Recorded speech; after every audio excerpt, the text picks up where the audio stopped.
Good evening. My name is Michelle Freeman, and I am the District Clerk of the Adirondack Central School District. I'm at this time going to call the public hearing to order, and please stand for the pledge. I pledge allegiance to the flag of the United States of America and to the republic which stands one nation, under God, indivisible, with liberty and justice for all.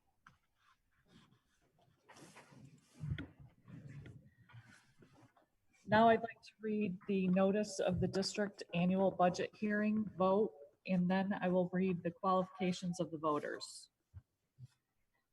For the notice of the district annual budget hearing and vote, notice is hereby given pursuant to the provisions of Section 2004 of the New York State Education Law that the district annual budget hearing on the 2020-2021 proposed budget of the inhabitants of the Adirondack Central School District at Boonville, qualified to vote at school meetings in said district, is being held this day, May 28th, via live stream from Boonville Elementary.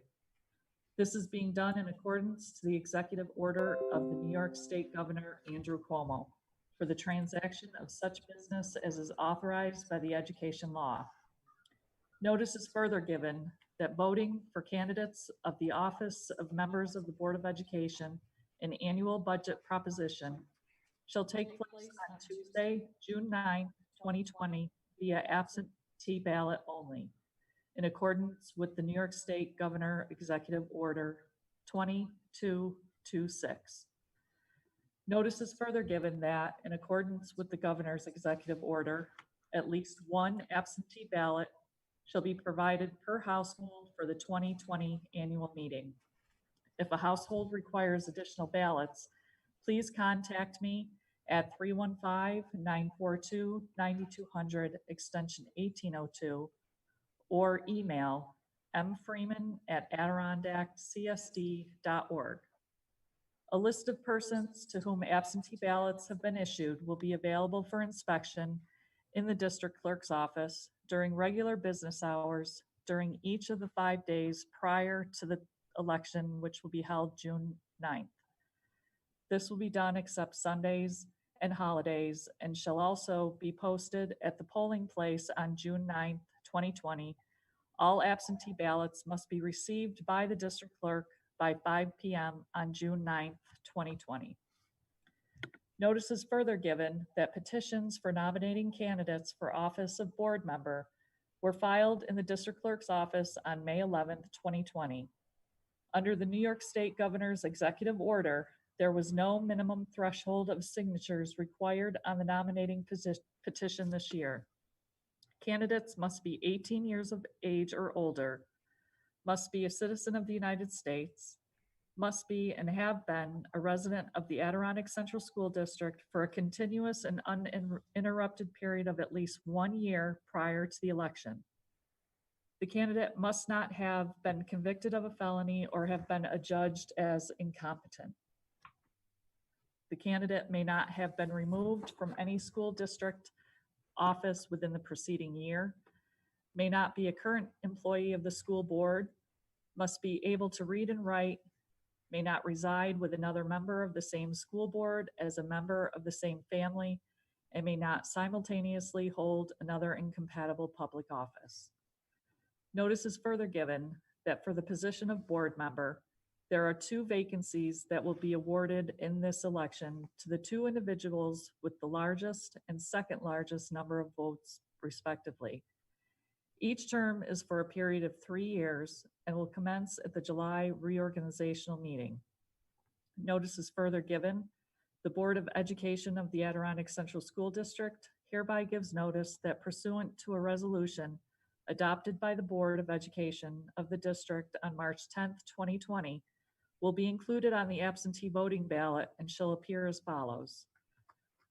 Resolved, the Board of Education of the Adirondack Central School District is hereby authorized to establish a capital reserve fund pursuant to Section 3651 of the Education Law to be designated 2020 Capital Reserve Fund, created to defray the cost of the construction and reconstruction of school district buildings and facilities, including original equipment, machinery, apparatus, appurtenances, furnishings, and other incidental improvements, and expenses in connection therewith, and to defray the cost of, in whole or in part, and in order to accomplish the same, the board is hereby authorized to establish the ultimate amount of such reserve fund to $10 million inclusive of accrued interest and other investment earnings, with a probable term of 10 years. The Board of Education is hereby authorized to pay funds from the available fund balance, state aid reimbursement to the school district on accounts of capital projects. Such other monies as the voters may direct and/or legally available funds of the district to such reserve in an amount determined by the Board of Education up to the maximum authorized amount. Notice is further given pursuant to Section 1716 of the New York State Education Law that a copy of the statement of the amount of money which will be required for the ensuing year for school purposes and the tax exemption report may be obtained by any taxpayer in the district during the 14 days immediately preceding the district annual budget, except Saturdays, Sundays, or holidays. You can call the district office at 315-942-9200, extension 1802, or this information will be on the district's website. I will now read the qualifications for voters. Any person shall be entitled to vote if he or she meets the following qualifications: is a citizen of the United States, is 18 years of age, a resident within the district for a period of 30 days preceding the meeting at which he or she offers to vote. No person shall have the right to register for or vote at any school meeting or election who would not be qualified to register for or vote at any election. Qualified voters may vote on any question brought before an annual or special school meeting. It is not essential that a person be a taxpayer to vote on propositions for raising money by tax on the district. Now I will turn it over to Mr. Niznik for his budget presentation.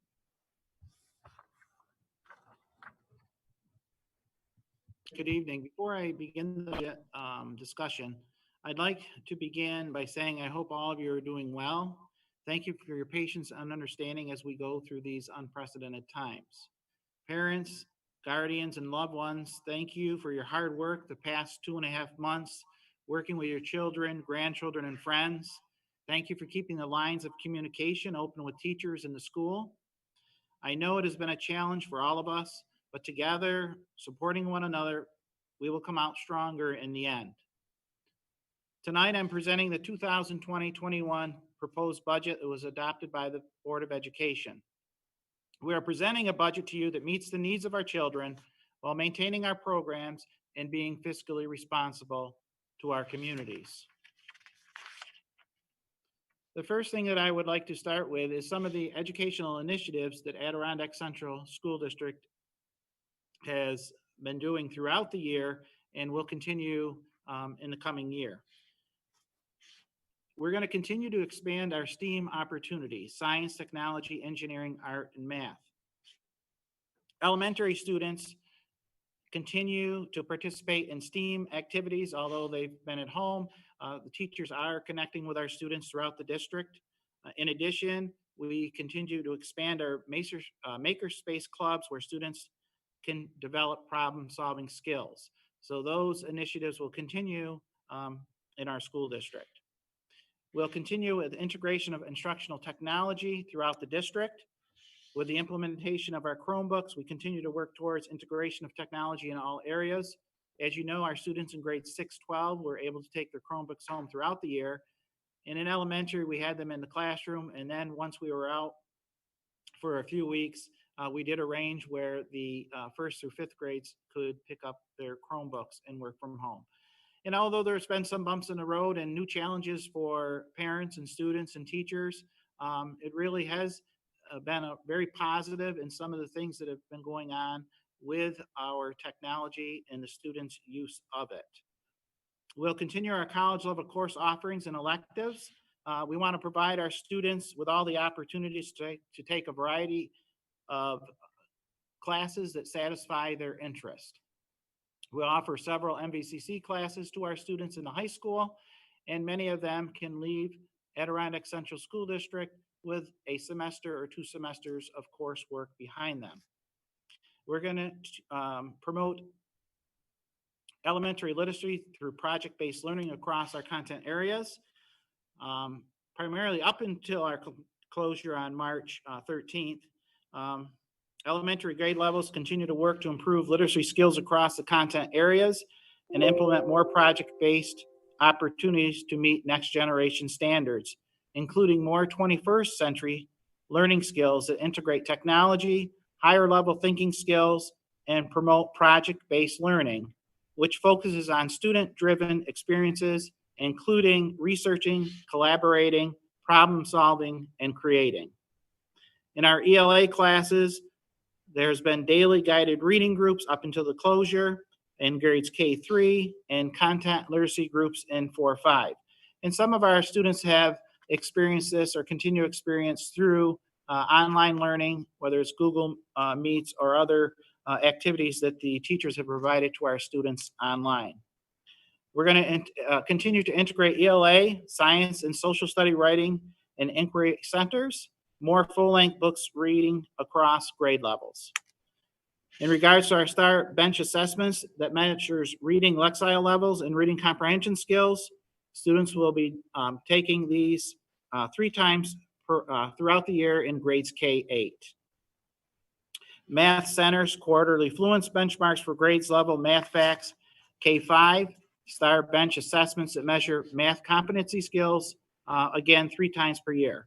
And also the integration of math skills in STEAM projects and combined science math units for elementary and middle school. These are some of the things that we've been focusing on throughout the year, and we will continue to do so in the year to come. When the budget process begins, probably back in November, December, as initial conversations start taking place, and then January, February, March, these are some of the things that are considered in these budget conversations and at our board meetings. We want to develop a budget that does not include cuts in our instructional program so we can continue to provide as many opportunities as possible for all of our students. With the proposed positions to be cut, as you will see, we're not eliminating any of our programs. Our faculty will be able to absorb classes within their current schedule. So we firmly believe that we do not want to cut programs, and we want to offer our students as many opportunities as possible. So we want to maintain our extracurricular programs, thereby providing our students with many opportunities beyond the classroom. We want to look at our contractual obligations as we're looking at the budget and building the budget. And we have to meet annual increases in salaries and benefits for all our bargaining units, including health, a teacher retirement system, and employee retirement system. That is another consideration. Cost effectiveness and efficiency are operating more efficiently to help control cost, from buildings and grounds to transportation to scheduling of classes. We look at all these categories and see where money can be saved, where there might be increases throughout the school year. So that is something that's looked at throughout the school year as we're building the budget and as we look to the following year to see where we may see increases in various categories. Academic capacity, meeting the needs of students through appropriate class size, composition, and staffing throughout the district. So we continuously look at our class sizes, and we do have our class size numbers that are low, and we want to continue to look at that throughout the school district. We also, as been discussed before, we're seeing a decreasing student enrollment, not only at Adirondack, but throughout New York State, and especially in rural areas. I will share a graph in a few to show you some of our declining enrollment statistics. Revenue and tax impact.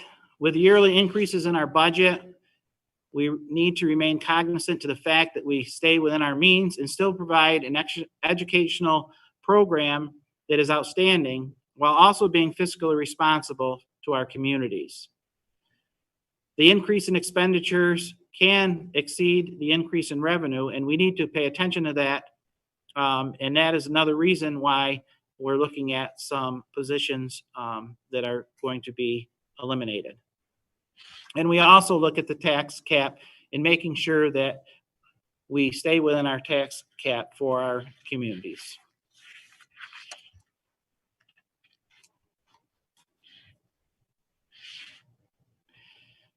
As I mentioned, the enrollment trend a couple minutes ago, Adirondack has experienced a steady decline in enrollment the past 20 years. This graph shows that in 1999, we had over 1,800 students, and in 2020, we have approximately 1,200 students for a decline of 600 students over that time period. This is a trend that does not appear to be changing in the coming years, unfortunately.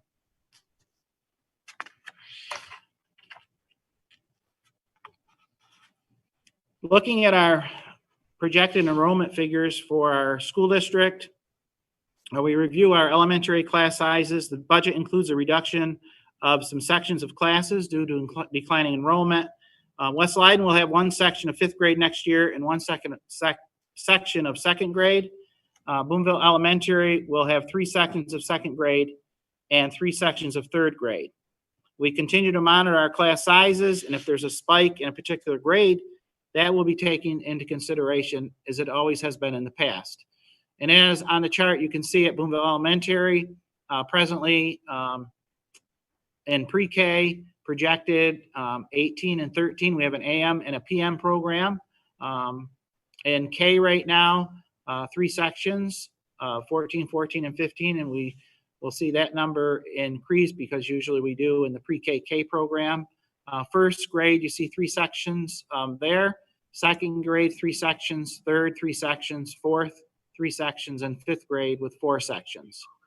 In West Leyden Elementary, there's one pre-K presently that has 11 students that would be enrolled in the fall. We do have some packets that are still out that have not been returned yet, so we think that number will go up a little bit.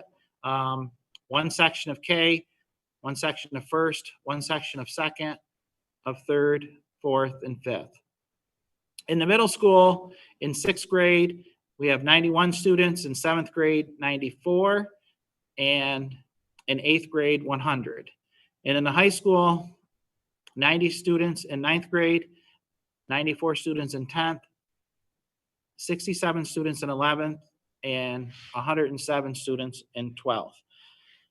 Of the 27 classrooms in the elementary, 17 classrooms will have 20 students or below. As you can see on the chart, as I just mentioned, the pre-K has 31 students. Total enrollment for K5, K 60 students. 1st grade 74 students, 2nd grade 83, 3rd grade 79, 4th grade 78, and 5th grade 85. So you can see from pre-K to grade 4, we're seeing an average grade level of 80 students. So if you refer back to the previous chart of our enrollment trend, we see that from pre-K to grade 4 next year, our numbers continue to go down with a total class enrollment for those grades averaging at about 80 students. So as we look at that, we're trying to right size so when those classes continue to go through the grade levels. In regards to the budget reductions, you see on the chart, we were looking at 3 elementary positions, a science position, music, technology, math, an administrator, 4 teacher aides, and the SRO program to the SPO program. The 3 elementary the 3 elementary positions are due to our declining enrollment. 2 sections of 1st grade will go to 1 section of 2nd grade in West Leyden. 2 sections of 5th grade in West Leyden will go to 1 section. This year's 4 sections in Boonville Elementary 1st grade will go to 3 sections, and in 2nd grade next year. This year's 4 sections of 2nd grade will go to 3 sections of 3rd grade. And again, if we see a spike in a certain grade level, the Board of Education will take into consideration as they've done in the past. In regards to the secondary positions, we've had a long-term sub fill the science position. This position can be absorbed into the schedules of the current science faculty. And what that means is the class numbers are low. The teachers in the grades 6-12 have 5 classes, and some of the class numbers are low, and we see that we can absorb some of these positions into current schedules without it being an issue. In regards to music, currently the middle school music position is being filled by a long-term sub. This position can be absorbed into the schedule with the current music faculty. And again, some schedules have the capacity to take on additional sections without it impacting program. That's the key. Technology teacher, currently the middle school technology position is being filled by a long-term sub. This position can be absorbed into the schedules with the other faculty in the department. In math, one math teacher will be laid off. The math department can absorb the schedule with the other faculty members in the department, again, due to the declining enrollment. An administrator, one administrative position will be eliminated, and the administrative team will be realigned for the 2020-21 school year. Teacher aides, 4 teacher aides will be laid off due to declining enrollment. Some of our students that they work with have moved out of the district. Teacher aides are specifically assigned many times as a one-on-one aide or classroom aide as determined by a student's IEP. So when students move out or transfer out or in another program, then the need for having those particular positions are not warranted. But again, if students come into the district, then those individuals would have the opportunity to come back if there was a need for students to have those services. In regards to the SRO and SPO program, we've been fortunate to have an SRO and SPO in our district. Currently, we have an SRO in the middle high school complex and SPOs in Boonville and West Leyden Elementary. We are pleased with the programs. The majority of school districts in Oneida County have SPOs in their schools, and the district is moving to the SPO as there is savings in that particular program going from the SRO to the SPO. We've heard many positive compliments about the program, and as mentioned, we do have SPOs in Boonville and West Leyden Elementary. So we would add an SPO to the middle school, high school complex, realizing a savings there. In regards to revenue, where is the money that's coming into the district? We have state aid at $18,356,755. Real property, $10,255,016. An appropriated fund balance at $861,151. And other revenue at $579,458. So total revenue for 1920 was $28,931,250, and our total revenue for 2021 is $30,052,380.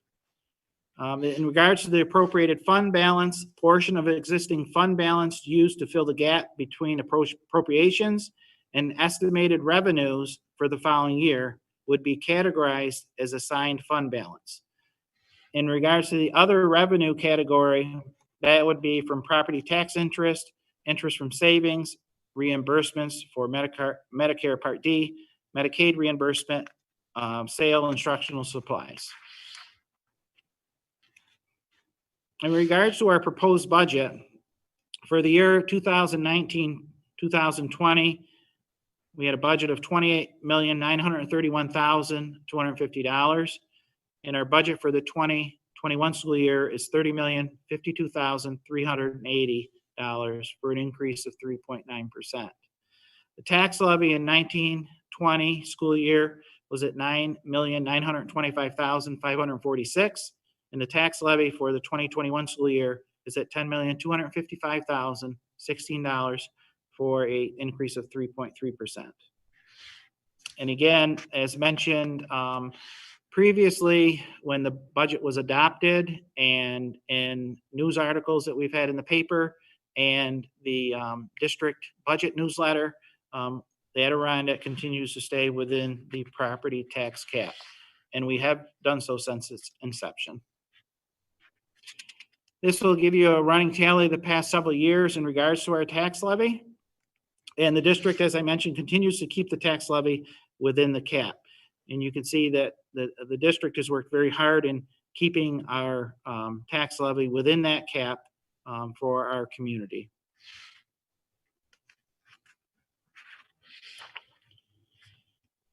The school budget is made up of a three-part budget: program, capital, and administrative.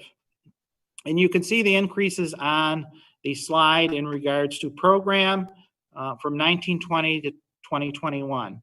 You see an increase of $321,647. In regards to capital, you see an increase of $778,522, and administrative, $20,961. And I'll break down those categories for you. The program budget, the reason for the increases there is increases in salaries and benefits that go up. For the capital budget has the largest increase because of the BOCES capital project, as well as our own capital project passed in May of 2018. However, it needs to be noted and be stressed that there is a corresponding building aid that offsets the majority of the cost and the revenue portion of the budget. And in the administrative budget, which I'll get to, sees an increase of $20,961. So a slight increase there. In regards to the program budget of $21,220,643, what we see for that particular category is all costs associated with the delivery of instruction. And this, of course, is the largest part of the budget. Salaries and benefits of all teachers, guidance, aides, nurses, psychologists, district transportation costs, except the purchases of buses, which will be on another slide. Regional Information Center, RIC services related to instruction, and co-curricular activities and interscholastic sports. So again, this portion of the budget includes salaries and benefits of teachers and operating expenses for instructional and transportation programs. The next part of the budget is the capital budget of $5,556,038. This is the operation and maintenance of buildings and grounds, including salaries and benefits of staff, materials and supplies, school bus purchases. So built into the budget is $354,000 for 3 buses. We are on a recycling of our school buses, so we have a fleet of buses that are reliable and safely carry our students to and from home and school. And debt service, all principal and interest payments from building projects. So again, this component of the budget includes funds for the purchase of school buses, principal and interest payments on debt service, and all operational, cleaning, and maintenance costs for district facilities, including salaries and benefits, service contracts, supplies, and utility costs. In the administrative budget of $3,275,699, the categories you see in there are salaries and benefits, all administrative, supervision, and clerical staff, public information and central printing, curriculum development and supervision, business office operations, central data processing, tax collection and auditing, legal services, and school board costs. And that would include conferences or workshops that board members attend. So again, the administrative component of the budget includes salaries and benefits for all school administrators, expenditures associated with the district central administration offices, including the school board, superintendent, school business office, and principals. Breaking down the 3-part budget into program, capital, and administrative, you see that 71% of the budget is program, 18% capital, and 11% administrative. So the largest portion of the budget is program at $21,220,643, capital at 18%, $5,556,038, and administrative at 11% for $3,276,699 for a total spending of $30,052,380. And as you've heard, there's so much uncertainty with the state and the finances and the budget. So we are also keeping our eye on any future aid cuts from the governor's office, which you've heard that, there could be additional cuts to schools, which could go up 20% or so. So we're hoping that that doesn't become a reality and that there's some sort of stimulus or federal help for states, particularly New York State, who is billions of dollars in deficit due to the current pandemic.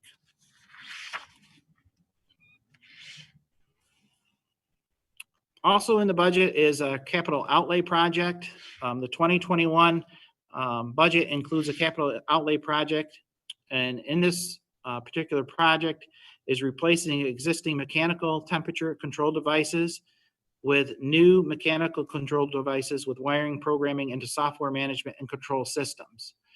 This is very important. We started this a few years ago, and it's key to realize that these $100,000 projects that school districts do, the following year, you get reimbursed for most of the project. So it's wise for school districts to do capital outlay projects because, as the example in here, we will get back about 85% of what we spend.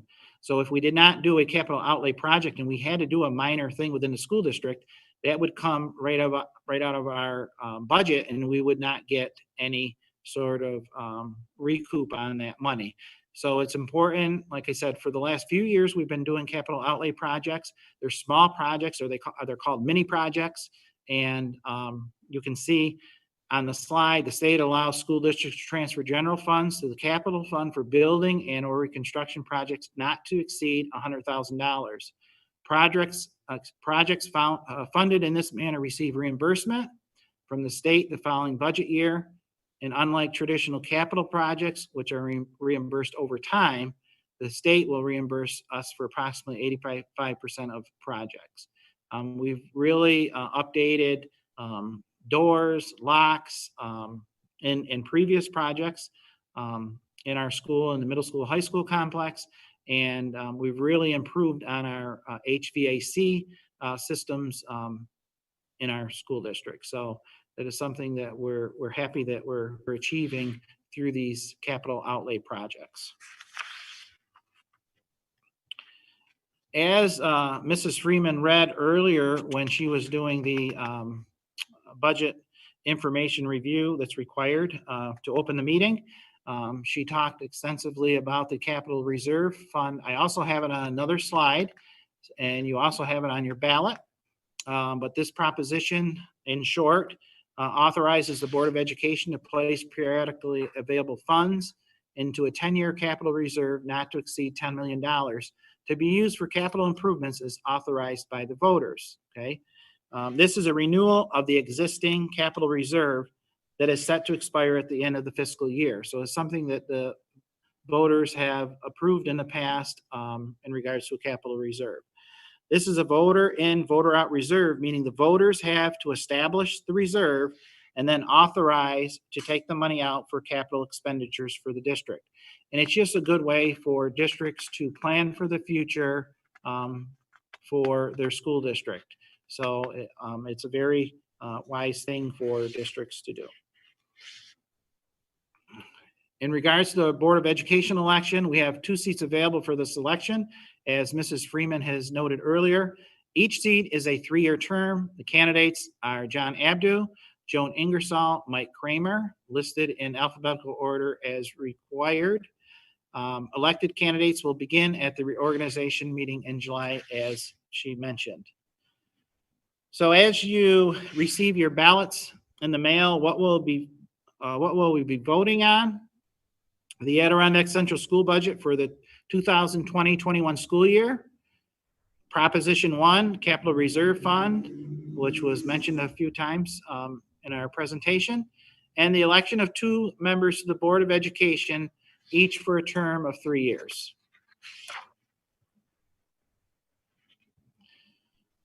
How will we be voting? This year, in accordance with the governor's executive order 202.26, I don't know, they might be even up to 31 by now. There's been quite a few of these. Absentee ballots have been mailed by the district. At least one ballot was provided per household.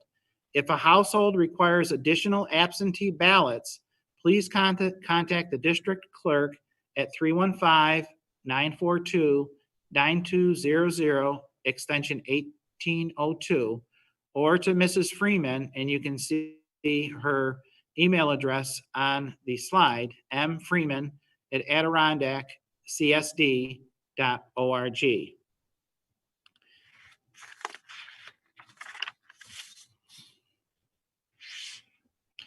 Okay, so what you see on this slide is something that you'll be receiving in the mail here, if you didn't already receive it. The budget up at the very top, resolved that the Board of Education of the Adirondack Central School District in Boonville is hereby authorized to levy the necessary tax for the appropriate sum not to exceed $30,052,380 for the purpose of general fund budget for the 2020-2021 school year. Mrs. Freeman read the proposition earlier, so you can see everything that she read, and you were wondering what she was reading. Well, now you can see right there what it is, and it's also, as you know, on your ballot. And on the bottom there, Board of Education candidates, vote for 2, and you see the names of John Abdu, Joan Ingersoll, and Mike Kramer, and below that, write-in for any write-in candidates.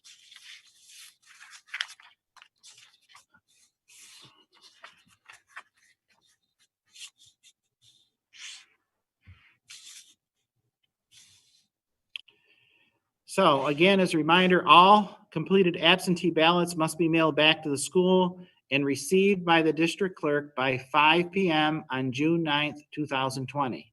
So that's very important for the community and eligible voters to know that all absentee ballots must be mailed back to the school and received by the school district clerk by 5 p.m. on June 9th, 2020. Please remember to continue to go to our web page and our Facebook page for school information. For the past few months, not only instructionally what's been happening and what's been shared on our Facebook page and our web page. We have a great presence there. So if you haven't had the opportunity to go to our web page or Facebook page to see all the great things that are going on throughout the district and being shared by teachers and students and parents, please do so. And also in regards to our budget, you'll find all of our budget information on our webpage. So please go visit that if you want to see information about the budget or more information or read it over. We post that all on our web page. If you have any questions in regards to the proposed budget, please email Mrs. Freeman, and you happen to notice her email address, and I mentioned it a minute ago. So if you have any questions in regards to our proposed budget, please email Mrs. Freeman, and we will do our best to respond to your questions.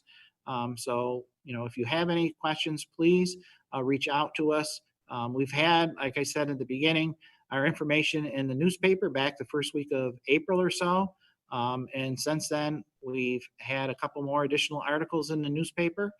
So if you have the newspaper, you've happen to have the opportunity to read a lot about what's going on in the school district, in particular about the budget.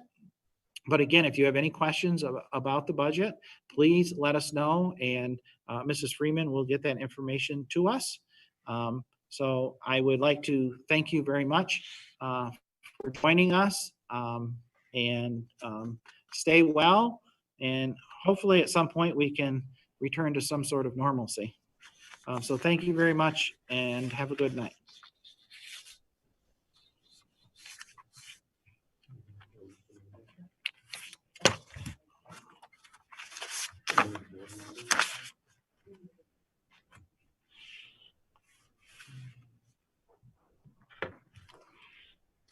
At this time, any of the board members that are socially distanced around Boonville Elementary have any questions about the presentation? Okay. Okay, Yeah, I'd Mike, like I to have ask one. for a motion. Oh, Bruce, you, Oh, okay, sorry, Bruce. Yeah, sorry about that. If the capital reserve sunsets at the end of the school year, what happens to those funds?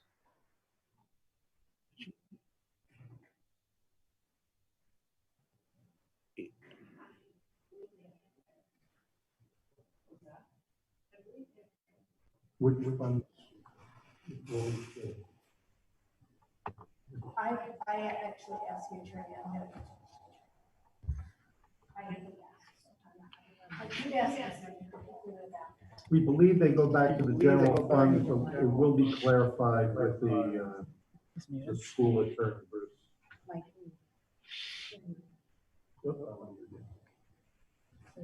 Okay, thank you. And then the only other question I had is, so there's going to be some positioning some folks within certain departments, whether it's math or science, music, and then with the administrative team. Has that been communicated to the folks affected by those moves yet? In regards to the teachers, with the positions that were mentioned, I believe the principals have talked with department chairs and those individuals who would be getting assigned. Okay, I would just request that the more time we can give those folks to prepare for the coming school year. I think is June 1st kind of our contractual obligation? June 1st is for teachers, and the last Monday of the school year is for secondary. But I believe with secondary, they were getting that information out. I believe it's already out for those people. Okay, perfect. That just, I'd like to give them enough time to prepare. That's okay. Thank you. You're welcome. Anybody else? Any other questions? Okay. Okay, I'd like to ask for a motion to adjourn to the regular meeting, a meeting immediately following this one.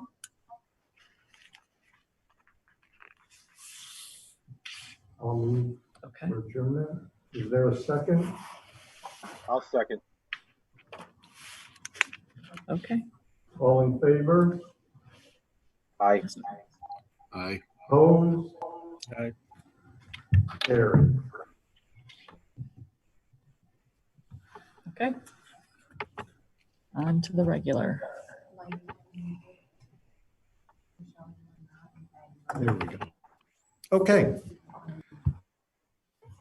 I'd like to call to order the second regular meeting of the Adirondack Central School Board of Education meeting being held via live stream, Boonville Elementary, Tuesday, May 22nd, 2020, and it's 7:44. We've already done the pledge. Just for information purposes, we often would have a public forum at the beginning of our board meetings, but since due to Governor Cuomo's executive order, these meetings are being held without public attendance.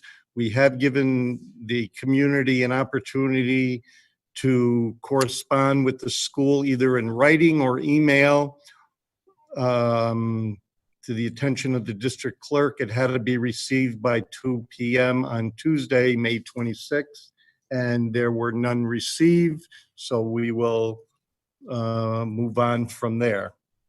At this point, consent agenda, which is approval of the minutes from the May 12th, 2020 regular meeting.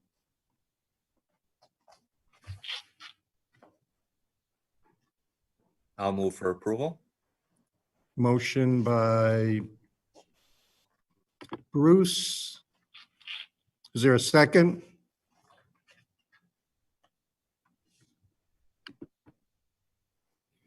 Yes, Rick, second. Thank you. If there's no questions, all in favor? Aye. Opposed? Carried.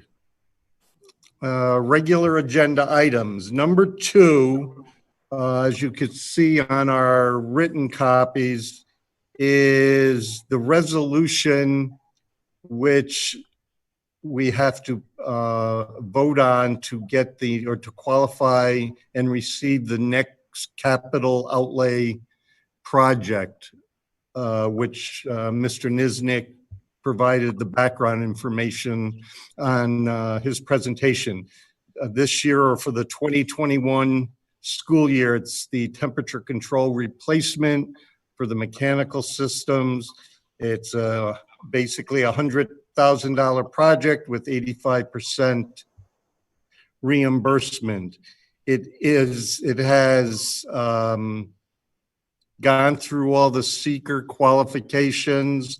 The board has to vote by roll poll. So, Bruce, I'll make a motion. okay, is there a second? I'll second. Any questions on the project or what it entails? Yeah. First question is, when was the last time we replaced the mechanical control systems and software? Well, Portions of it have been replaced, but this is, they're slowly trying to fix all of it. The portions of it. on as needed, nothing systematically. I think it's been more when, not preventive maintenance wise, but to clean up a problem. But we think that Cameron will give us that background information to us.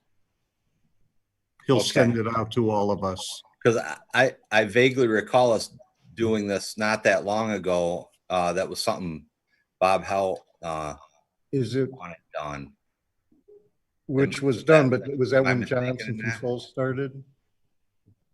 yes, let's start with Johnson. I'll get an update. We'll get that complete update because I think the portion that you're mentioning is when we officially switched over to Johnson Controls. Yes. So we'll get rough year updates and how we got to where we are. Okay. This is going to be more of a wholesale across the board update. In all buildings. And that, what process do we go through to determine what that project's going to be? Well, how it's decided, like, You're on mute, Ed. Okay, how it's decided is, the facility meeting, like as far as the projects are concerned, they, do a prioritize a list. Tongue twister here. That's easy for you to so- say. So there's a list of what we've done in the past and then where we're headed, okay? So that's, how it happens through the facility, the architect, and that's kind of how the decisions are made as far as, what's going to be the following year.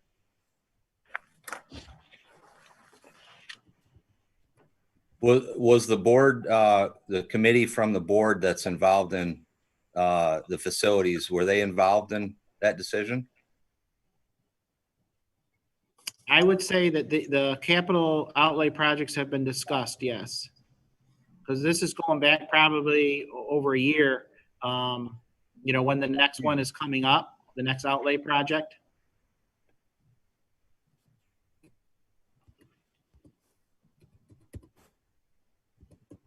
Okay.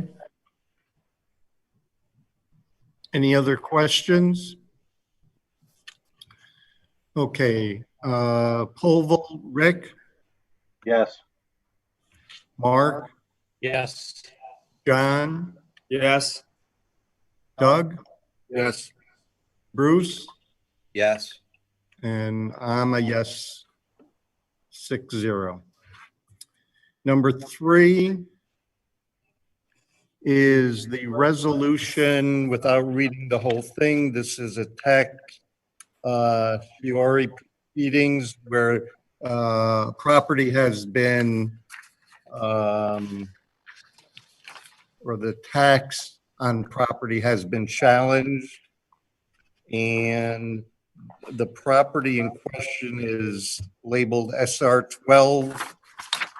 Without going through the specifics, we look at the therefore it be resolved that the Board of Education agrees to settle the tax CRE proceedings commenced by SR 12 Realty LLC in accordance with the terms set forth above and in the form approved by Fiara Fiorenza PC, and hereby delegates to Ferrara Fiorenza PC the authority to execute such settlement. This resolution shall take effect immediately.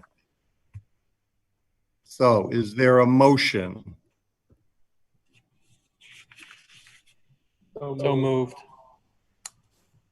I'll second. You got them? Yeah. Any discussion?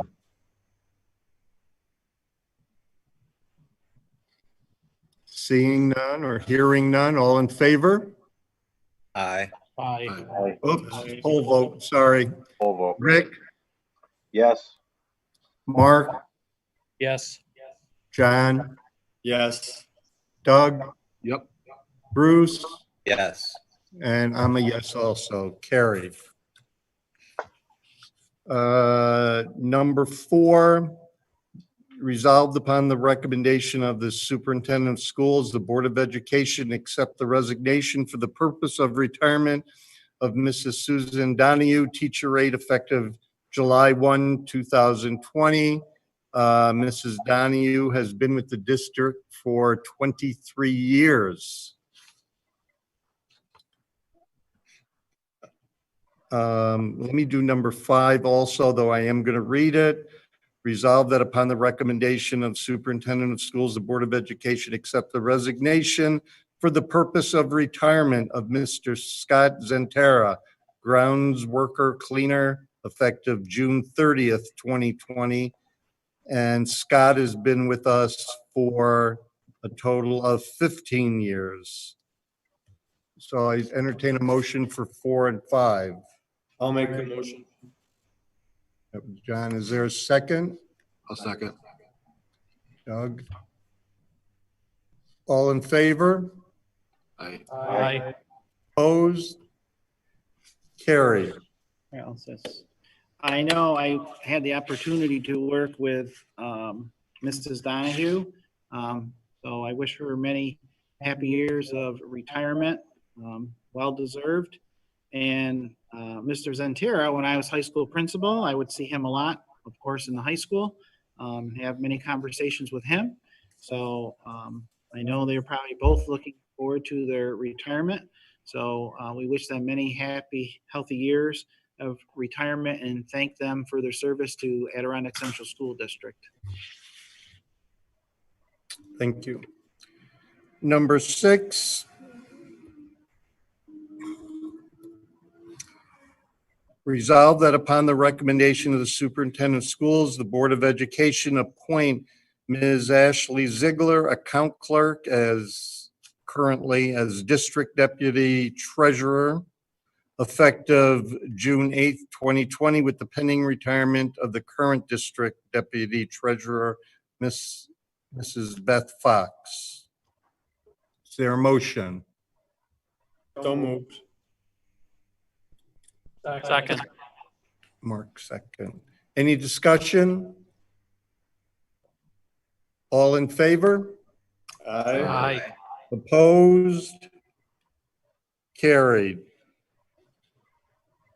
7 and 8 have to do with the up and coming budget vote and school board member election. Be it resolved that the Board of Education designate District Clerk Michelle Freeman as permanent chairperson of the June 9th, 2020 budget vote and election, and designate the superintendent, Edward Niznik, as acting clerk slash permanent chairperson in the event the district clerk is absent and are unable to attend this capacity, but I'm sure that won't happen. And number 8 is resolved that upon the recommendation of the superintendent, the board approve the following as inspectors for the school budget vote and election to be held on Tuesday, June 9th, 2020. Tanya Kazak, Alicia Morales, Brad DeSantis, Colleen Pritchard, and there potentially could be a couple other people to be announced. I do have Kim Katzenberg also. Oh, and we'll add Kim Kratzenberg to this. As you can imagine, with all these absentee ballots going out, it's not a matter of just instantaneously figuring out the winners and the budget vote. It's going to be very labor intensive that evening. So that's why there are as many inspectors as there are. Is there a motion for 7 and 8? I'll move for approval. I'll second. And a second by Rick. Any questions? All in favor? Aye. Opposed? Carried. Under information and discussion, we had a tabled reading last meeting on the privacy and security for student data and teacher and principal data, policy 5676.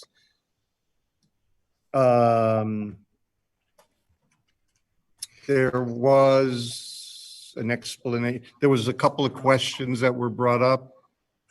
I guess we should entertain a motion first before we, or do we have to untable it first? I'm not sure we tabled it. I think we just went We on. just went to the second reading. Yeah. So I guess my issue in the last meeting and still with this meeting is the definition of I think it's referred to as parental relationship. And I didn't really mention this at the last meeting, but I've been in this situation where I was asked to be an advocate for a student, and I was turned away from really having any discussions on the topic. Ed, I don't know if you recall that.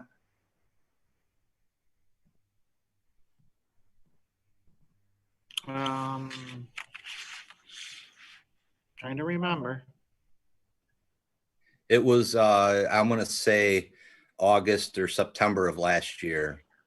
So I had, at that point, I'd gotten a note from the parent and I was still denied that those conversations with the guidance office. So, yeah, and I guess my thing with that is, what does it mean to be in a parental relation?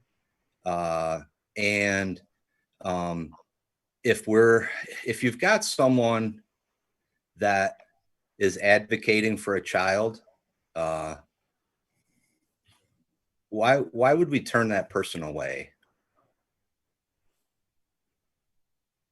I mean, because frankly, there are some parents that are in a better position to advocate for their children than others, and some parents have a difficult time doing that and request either teachers or in some cases board members or other parents to advocate for their child.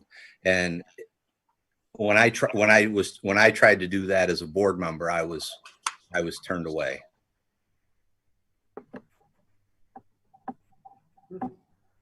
Do you think the policy was unclear at that point? I was not aware of the policy at that point, but as I read it now, I think it's unclear. That it's unclear? Yeah. I guess I'm confused what parental relation means if I've got a note from the parent and I still am not allowed to have the conversation. Who did we talk to at the attorney's office? Can we have Bruce correspond with them? Or I can follow up. Maybe we'll put you right in. Yeah, I was thinking when you were talking, oh, I got some background noise here. When you were talking, I was thinking like, was for a person just to come in and want information about another student, probably no, but if there was some sort of written note, does that make a difference? You know what I mean? It's like, okay, now I'm giving that particular person permission. Does that make a difference? Right. But then even further than that, if I wouldn't just approach a principal on a whim. I was asked by the parent, and I guess if we're in a situation like that where a parent is asking whether it's a board member or a teacher to work with guidance or a principal as an advocate for their child, it would seem that we should try to encourage that in my mind. Not, and I know this may sound, I felt like a wall was put up before I could have the conversation. Was this terminology added to this policy? Because the policy was there. And it was, did we interpret it differently? But in your mind, even the way it's written now leaves things unclear. It's unclear because there's really not a good definition of what parental relation is. So maybe add that definition. But I think a definition of a teacher or a board member, or as an advocate for a child, should be able to at least have conversations with guidance or principals.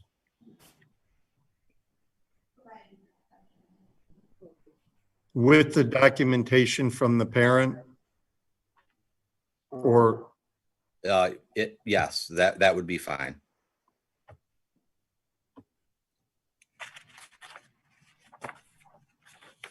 can we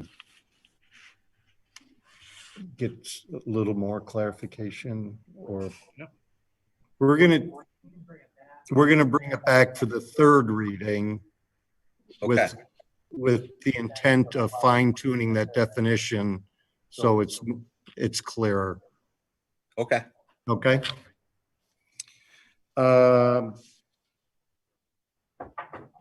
First reading of the school safety plans, immunization for students, and student records. Access and challenge. Any questions on any of these?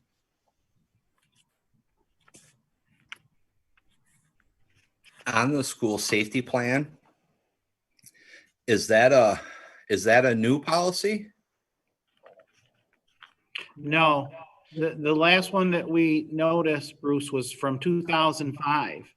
Okay. So I don't know, from 2005 to the update that you're looking at. So no, there was one back in 2005, but it was only very limited. Maybe it was a one page, not a lot of information. I think with all the district and building safety plans that are required now, I think much more was added. I don't know what happened between 2005 and 20 as far as an update. We're seeing if there was one or if one was ever sent. When I look through that policy, I didn't have any issues with the policy, other than I just want to make sure that we can adhere to it, because it talks about having a public hearing at least 30 days prior to the adoption, where the public can make comment on it. I just want to make sure that that's our intention, that we would do that. We did do that. Yeah, you have to do it by law. So that's something that we do every year. It is, okay. When was the last time we've done it? Last year. What happened last year, I think if my memory serves me right, there was a lot of changes. And I think schools were supposed to have it originally like by September 1st, but the turnaround time was like the middle of August. And there was no way boards could, I'm saying this September 1st date, turn around. And some of them probably weren't approved until October or November. But I believe we approved ours in the summer, I believe. I think it was. I have to go back and look. But yeah, Dan Roberts, our district safety, does an overview. You can talk about the district safety plan, that's published, but you can't talk about the building safety plan. So he gives an overview of that. And then you wait for 30 days to see if there's any public comment, and then the board approves it after that. Okay. Any other questions? I move for approval on both of those policies. The three of them. Two. Aren't there two? The safety and the immunization. School safety plans, immunization of students, and student records? Or is that? Student records, we were going to do a third reading on, I think. No, the privacy we are. Okay. Okay. Sorry. There's that one and then three below there. I'll move for approval on all three. Is there a second? Second. Mark, any further discussion? All in favor? Aye. Opposed? Carried. Just a reminder to the school budget vote and election will be held on Tuesday, June 9th, 2020. All ballots have to be in by 5 p.m. on that day. Is it going to be in this room where that they'll be counting? At this time, I'd like to thank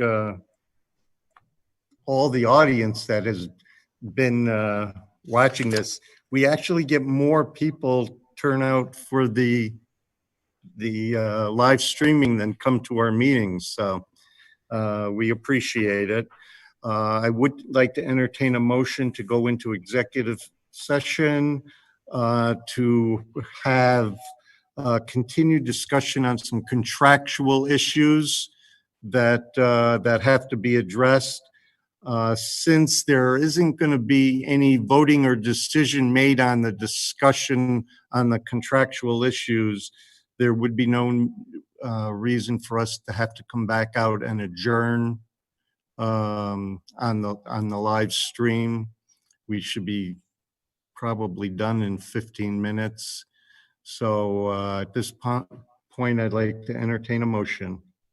I'll make a motion. I will Is there a second. second? I'll second. All in favor? Aye. Opposed? Carried. Thank you very much and stay safe.